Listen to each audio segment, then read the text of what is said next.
This video is about how to find the slope using a graph.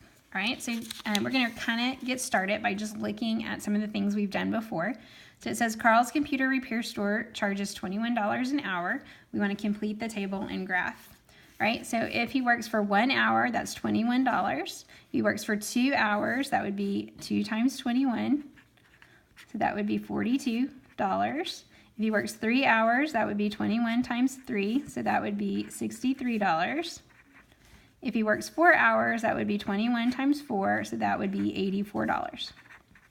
Okay, now if we take those and put them on the graph, we would have 1 and 21, 2 and 42, 3 and 63, and 4 and 84.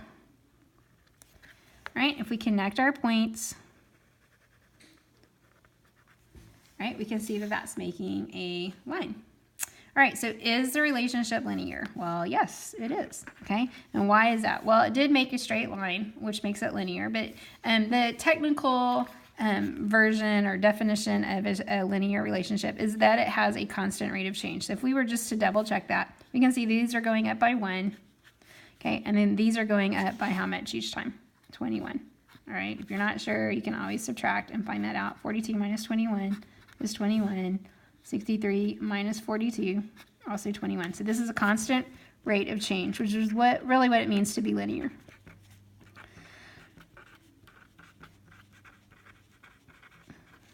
In our last set of notes, we talked about, is it proportional? How we knew if a relationship was proportional. Well, it had to be a line, so that part is true.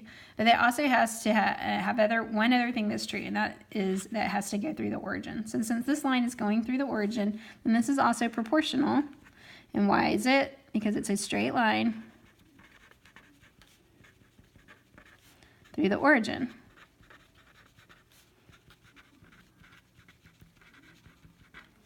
All right, so if this line were the side of a mountain, would it be hard or easy to climb? All right, so let's think about it. If we were going to climb up this mountain, all right, this looks kind of steep, right?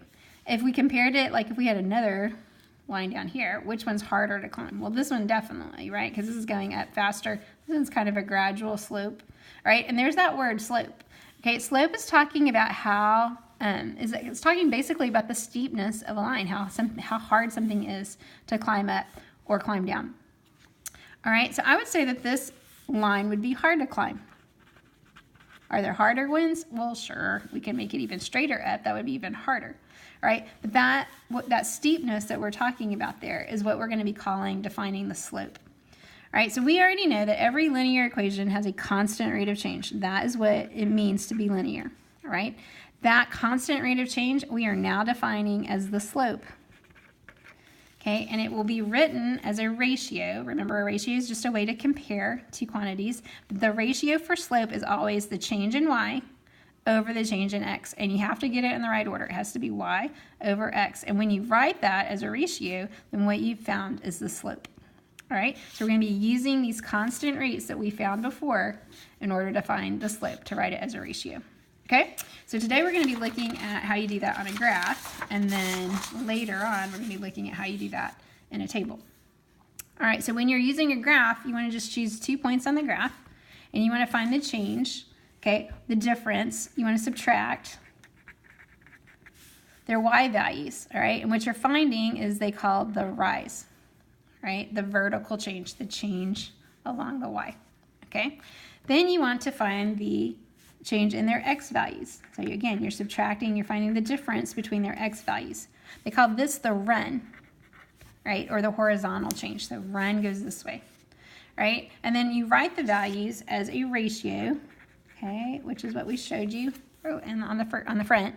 Okay, and ratio is just a fraction, so it's always y over x, the change in y over the change in x, or you can think of that as rise over run. With graphing, it's especially helpful to remember it as rise over run. So rise is the up or down direction, and then the run is how far it's going over, okay?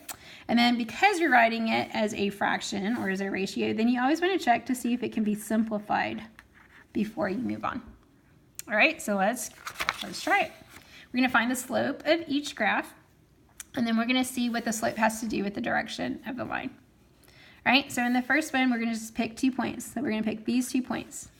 It says to find the change in their y value. So the y value is this direction right here, right? So if I start from this point, you always read a graph left to right. So I'm going to start at this point, and I'm going to go to this point. So how much do I go up to get to this point? I have to go up 1, right? And then I have to go, that's the rise. So if I'm writing the slope as rise over run, then that would be 1. I'm going to go up 1, and then I'm going to go over how many? How many do I go over? So I'm going up 1, and then I'm going over what? 1. So the rise over the 1, change in the y, it went up 1, and then it went over. Okay, the change in the x was 1, is 1 over 1, right? So I've got my ratio. I want to see if it can be simplified. This is really just one whole, so that would be 1.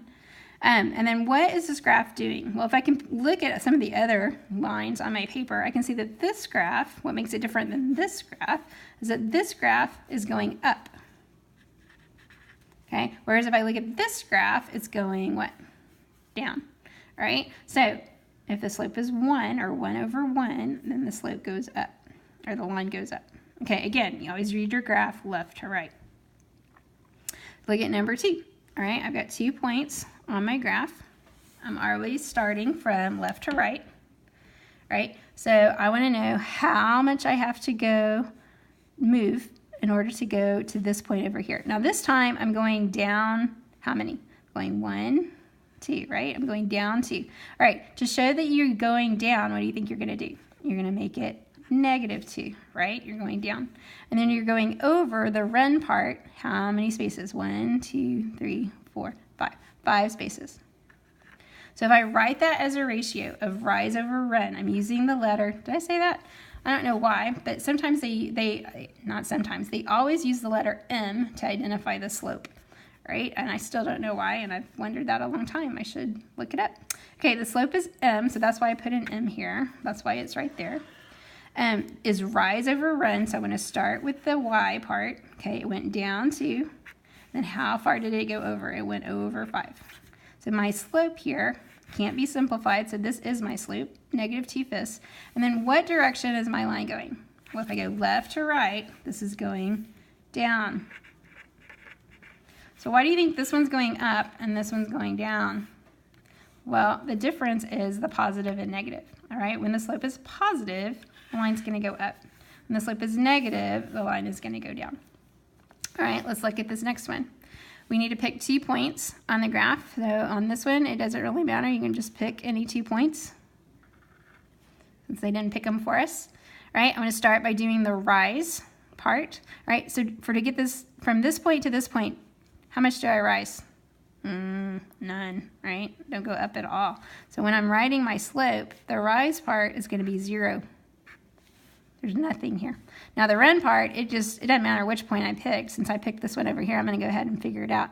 I went 1, 2, 3, 4. I went over 4. Now would that be different if you picked a different point? Yes, but your slope is going to actually end up being the same thing because this means 0 divided by 4. What is 0 divided by 4? Or what times 4 gives me 0? 0. So the slope is 0, and it doesn't matter which number is down there. Anything divided, 0 divided by any number is always going to be 0. So the slope for this line is 0. All right, well, what makes this line a little different? Because a 0 is not positive and it's not negative. This slope is 0, so how is this line different? Well, it's not really going up, right? It's not going up. It's not really going down. It's just going sideways. This is a horizontal line. And when the slope is 0, you will always have a horizontal line. Right? Here's how I remember it. There's a 0, the slope is 0, and O, there's an O in horizontal. All right, let's keep going. Number 4. And this one, again, they haven't picked any points for me, so I can just choose to. I'm going to start by finding my rise, okay, my change in the Y. So if I go from here to here, how much do I go up? I go up 2. So my slope is 2. My run, okay, is the x, change in x. How much did I go over? Well, none, 0, right? And so then I need to simplify it. Well, this one's a little trickier. So it's easy to think, oh, the slope is 0, but 0 slope is a horizontal line. Is this a horizontal line? Nope, must be different. Okay, you cannot divide a number by 0. So if you kind of work backwards, 0 times what number gives you 2? 0 times 1? Nope. 0 times 2? No. Okay. 0 times anything is always 0. This cannot happen. Okay, we call this undefined. When the slope has a 0 in the denominator, it's an undefined slope. We can't, that is the slope, undefined. Okay. And then what type of line did that end up being? Well, it doesn't, you can't really say it goes up because it's also going down. This is a vertical line. So anytime you have an undefined slope, the line will be vertical. All right, here's how I remember that. When the 0 is under the line, okay, under that fraction bar there, then the slope is undefined. Undefined. I don't know, maybe that'll help you. All right. Let's look at the next one. So I'm going to start by finding the change in the y values. It looks like they kind of did this one, started it for me. So I'm going to use the same 2 points they use. All right, I want to start by finding the difference in my y values. So it looks like I'm going up by 2, but if I look over here, did I really go up by 2? I went from 15 to 20. That's not 1, that's 5, plus 5 more to get to 25. The rise this time is 10. It went up from 15 to 25, right? That's 10. And then it went over the run part. How many? 1, 2. This is actually 1, 2, right? Because from 3 to 4 is 1, and 4 to 5 is 1. So 2. So if I write this as a ratio of rise, how much it went up, my y values 10, over my run, my x values 2, then I get this. All right, can this be simplified? Yes. These are both divisible by what? By 2. So that gives me 5 over 1, or that's just 5 wholes, which is 5. So the slope is 5, okay, and it's positive. And what happens when a slope is positive? The line goes what? It goes up. All right, in our last example, we can pick, again, any 2 points we want to. We're going to look at the change in the y first. So from here to here, how much did it move? Okay, it went, and this is important, which direction did it go? It went down, which means it's going to be negative, right? So how much did it go down? Actually 2, right? How much did it run? How much did it go over? What was the change in the x? Just 1, because this is 2 over here. All right, so if I write this as a ratio of the rise of the change in y, -2, over the run, the change in x, I get -2 over 1, which again can be simplified to just -2. Okay, this line is going which direction? Down, okay, as we would expect because the slope is negative. All right, so last thing we want to look at, we want to kind of tie this into what we talked about earlier with proportionality. All right, if we go back and look at our lines, were any of these lines proportional? All right, well, they're all lines, all right, so they all have that part. But did any of them go through the origin? Because that's what we need in order to have a proportional line. Right, so this one, not proportional, not through the origin. This one, nope, origin's down here, not proportional. This one, nope. Number 4, nope. This one, is it going through the origin? Yep, this one is proportional. Okay, we'll come back to that one. Is this one proportional? Nope, origin's right here, not proportional. Okay, so when the line is proportional, this is only when it's proportional, the slope can also be called something else. It can be called the constant of proportionality. Okay, it means the same thing as slope. It just means it's a proportional line as well as just a regular line. And for some reason, they have another letter that they can use for that. So when it's a proportional line, then the constant of proportionality sometimes is called k. So here we call the slope m equals 5. We could also say k equals 5. Do they mean the same thing? Yes, absolutely. Okay, and we won't use the k very often. I just want you to see, in case it ever comes up, that you know what they're talking about. Really, they always use m for the slope. But this can also, in those special cases when you have a proportional line, they might refer to it as k. Okay, but you find it exact same way.